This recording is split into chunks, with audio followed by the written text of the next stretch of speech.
Good afternoon, everyone. Welcome to the online learning platform. Myself, Dr. Astha Bodade. I am the assistant professor at SSIOP, Ganpati University. So, last time we saw ultrasound. Now, let's move on towards the SWD, that is short wave diathermy. There are two methods of application in short wave diathermy. First is condenser field method, and second is cable method.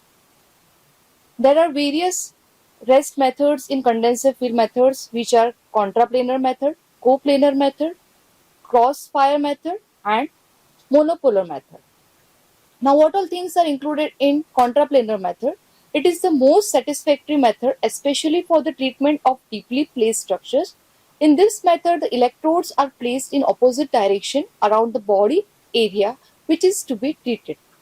A uniform production of electrostatic force which is produced, which results into deep heat as compared to the superficial heat. Most use of the treatment is for the ankle and shoulder joint. Now let's move on towards the coplanar method. In this method, electrodes are placed side by side on the same aspect of the part, provided there is an adequate distance between them. The distance between the two electrodes should be more than that of the total width of the spacing between the two electrodes. In this method, the heat is more superficial and suits certain areas such as the spine, where one electrode is placed over the dorsal region while the other is placed on the lumbar region. Now, let's move on towards the crossfire method. In this method, half of the treatment period is given with the electrodes in one position, and then they are moved to at the right angle, which is obtained during the first part of the treatment. For example, if we are treating knee joint, the first half session the electrodes are placed on the medial and lateral aspect of the knee, and the second session the electrodes are placed on the anterior and posterior aspects of the knee. Most used for the sinusoidal knee joint. Next method is monoplanar method. Mono means one. The active electrode is placed over the site of the lesion while the indifferent one is applied to the some distance of the body. This method is used for very superficial lesions like face and sinuses. Next type is cable method. In this, it is classified on the base of arrangement on the at the ends of the cable, arrangement through the center of the cable, and grid arrangement. Simple pancake method and double pancake method. Now, how we will prepare the patient for the treatment with the help of SWD.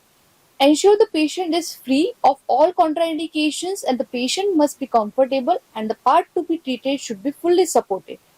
Remove all the jewelry, coins, other metallic items from the patient. The treatment issue should not be covered by the clothing. Wash the skin over the treatment area. Thoroughly dry the skin prior to the treatment. For personal safety, the therapist should remove the rings, watch, bracelets, and so on.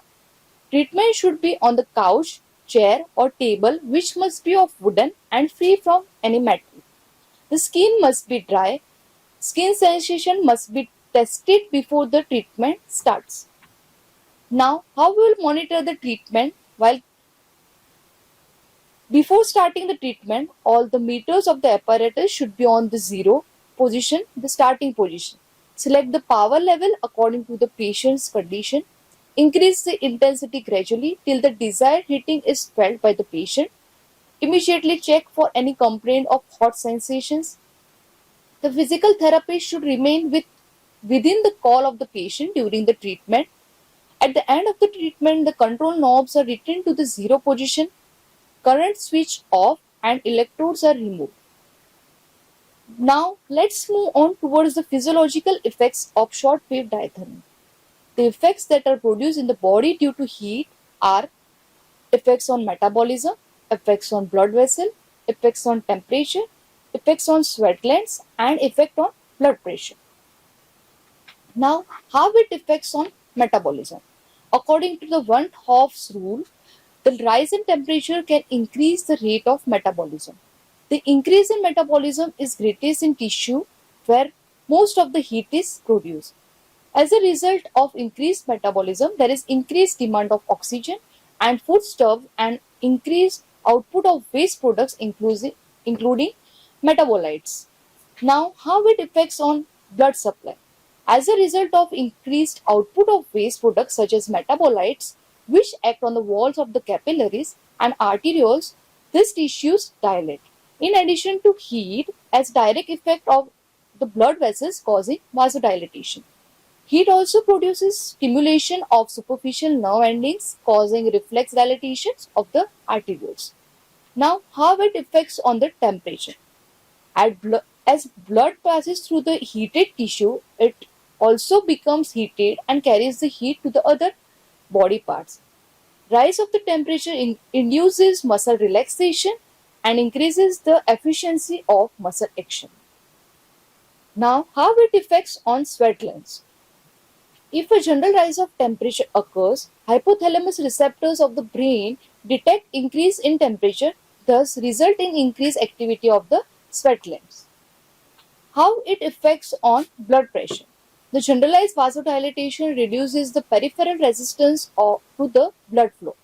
Hence, heat also reduces blood viscosity, which helps in the reduction of the blood pressure. Now, let's move on towards the therapeutic effects. So, first therapeutic effect is effect on the bacterial infection. SWD increases the circulation of blood, which increases the number of WBC and antibodies in the affected region, which help in removing infection. Second is effect on healing time.